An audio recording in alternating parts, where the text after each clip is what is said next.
Bonjour à tous, voilà, je m'appelle Michael, je suis un simple petit citoyen français qui a des idées et des visions et une certaine lucidité, enfin, je pense une certaine intelligence sur certaines choses que je vais évoquer dans cette vidéo concernant donc ces élections présidentielles 2017.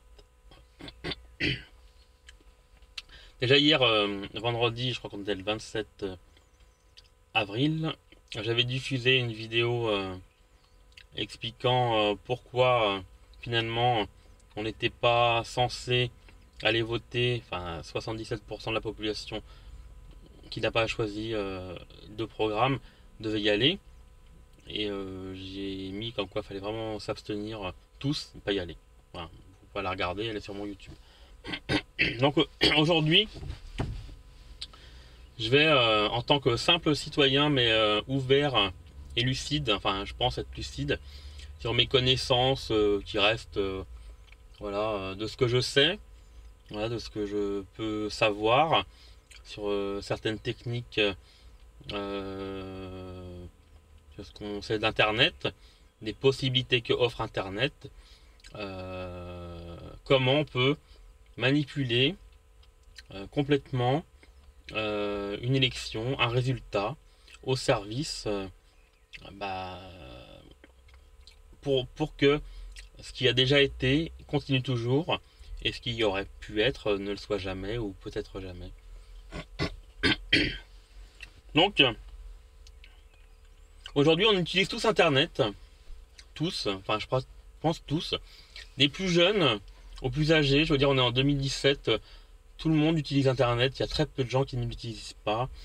Les jeunes maintenant ont des smartphones, on a des tablettes, on a des ordinateurs, on a tout ce qu'il faut pour se connecter tous les jours.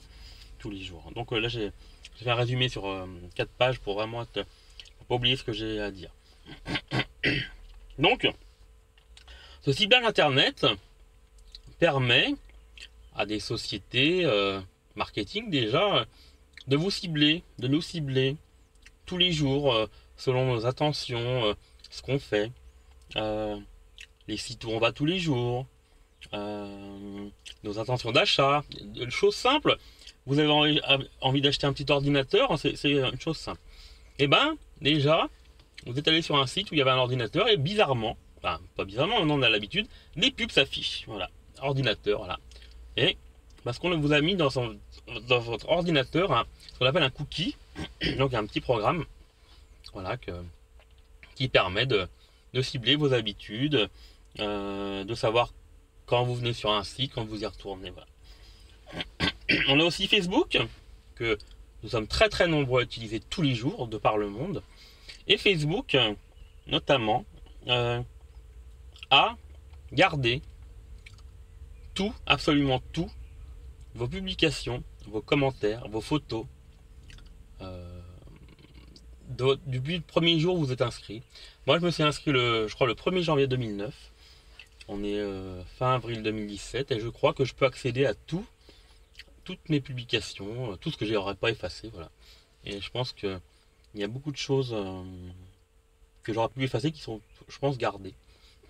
Il y a même hier un simple statistique qui est apparu sur ma page me disant que j'avais tant d'amis qui étaient venus sur ma page, sur mon mur, j'avais eu tant de j'aime, j'avais eu un ami qui avait vraiment commenté plus que les autres, voilà.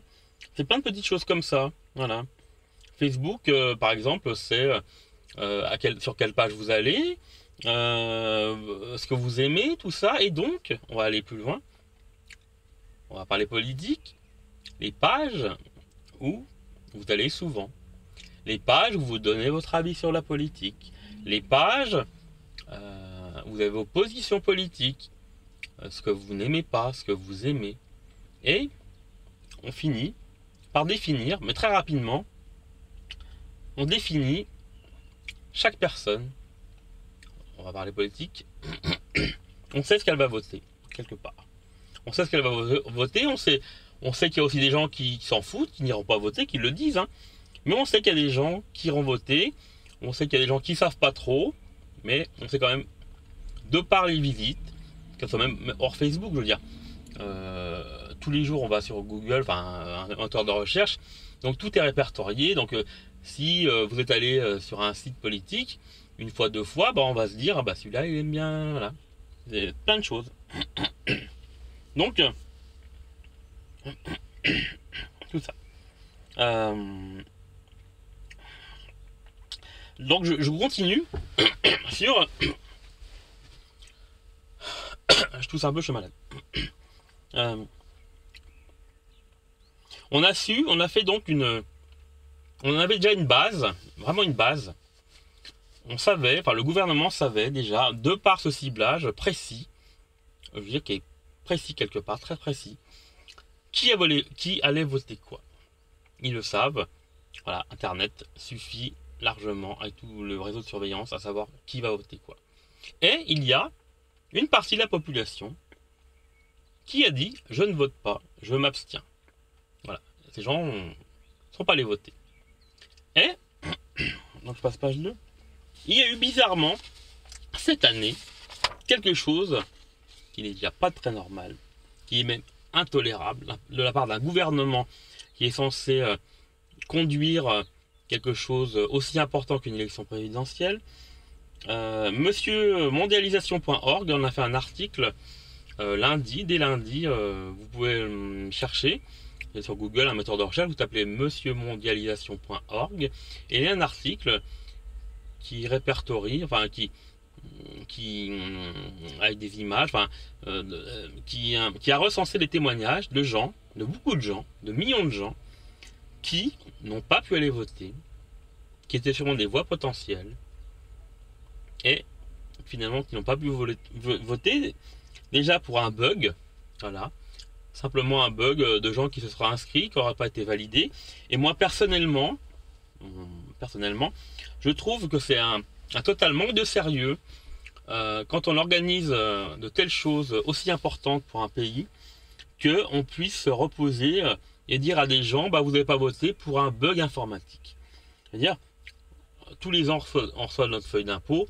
Je ne pense pas, sincèrement, qu'il y ait des bugs informatiques pour vous ne recevez pas votre feuille d'impôt dans les temps, allez, 3-4 jours après, mais vous la recevez toutes. Et je peux vous dire que si vous ne payez pas vos impôts, si vous voulez vous les payer, il n'y a pas de bug informatique pour vous dire que vous n'avez pas 10% à payer. Donc, ça c'est déjà un manque de sérieux, c'est pas normal. Et ce bug, il y a aussi toutes ces radiations surprises. Voilà, les radiations. Et c'est vrai que, encore ma collègue me l'a dit, ah bah une amie n'a pas pu voter. Moi, je veux dire, j'étais dans mon bureau de vote et juste devant moi, une dame avait fait 3 bureaux de vote. C'est vraiment sincère ce que je vous dis. Et inconnu. Voilà. Moi je m'étais inscrit en arrivant là où j'habite, où je me suis installé au mois de décembre. Donc moi j'ai reçu ma carte électorale. Mais il y a plein de gens, énormément de gens, qui n'ont pas pu voter. Et qui voulaient voter. Je vais aller plus loin et revenir sur ce que j'ai dit précédemment concernant le ciblage. Le ciblage des intentions de vote. Et on a des techniques, enfin je pense qu'ils ont des techniques pour jouer, voilà, sur des pourcentages. Ça peut être très léger, voilà, mais on peut pas influencer, mais jouer sur des chiffres très légèrement. Alors je vais poser mon analyse plus loin, qu'on pourra peut-être dire complotiste, mais au point où on en est, je pense que c'est intéressant de l'évoquer. Si on sait, il y a eu tant de gens, voilà, on a laissé tant de gens, on les laisse voter, on sait ce qu'ils votent. On sait qu'il y a une abstention qui n'ira pas voter, et on fait en sorte, par un bug informatique, par des radiations un peu éparpillées partout, et comme on sait d'avance ce que les gens radiés ou ce que le bug informatique aurait voté, si on veut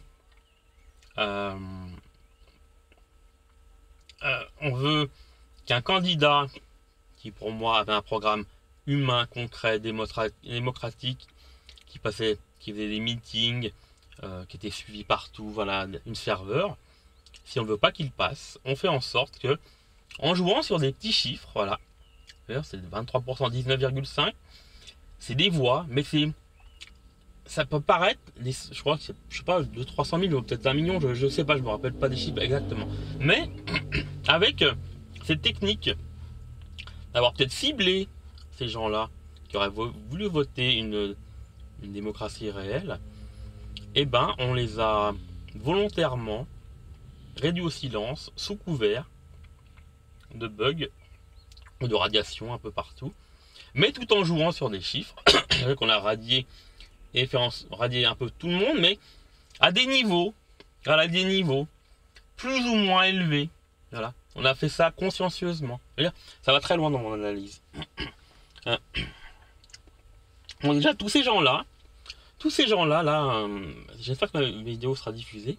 Tous ces gens-là qui n'ont pas pu voter et qui auraient voulu voter, je ne parle pas de ceux qui n'auraient pas voulu, mais à qui, à cause de ce bug ou ces radiations, ou même ces gens à l'étranger, là, qui a eu des histoires, j'aimerais que ces gens-là restent pas anonymes et disent, je vois, ça serait bien de faire un site, alors moi j'ai dit mavoix-n'a-pas-compté.com, ben, voilà, un truc comme ça, pour qui, ouvertement, ils auraient voté.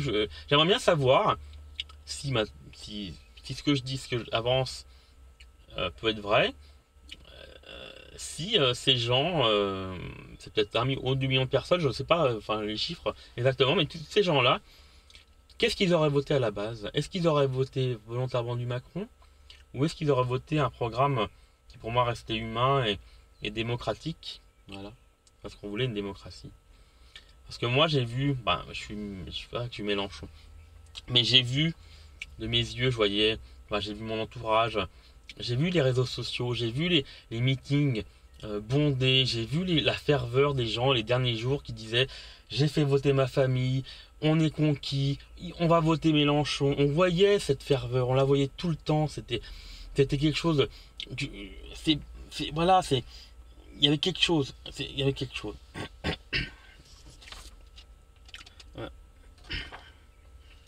Je veux aussi dire que le vote électronique doit être interdit aussi parce qu'il peut rentrer en compte dans ces manipulations de chiffres.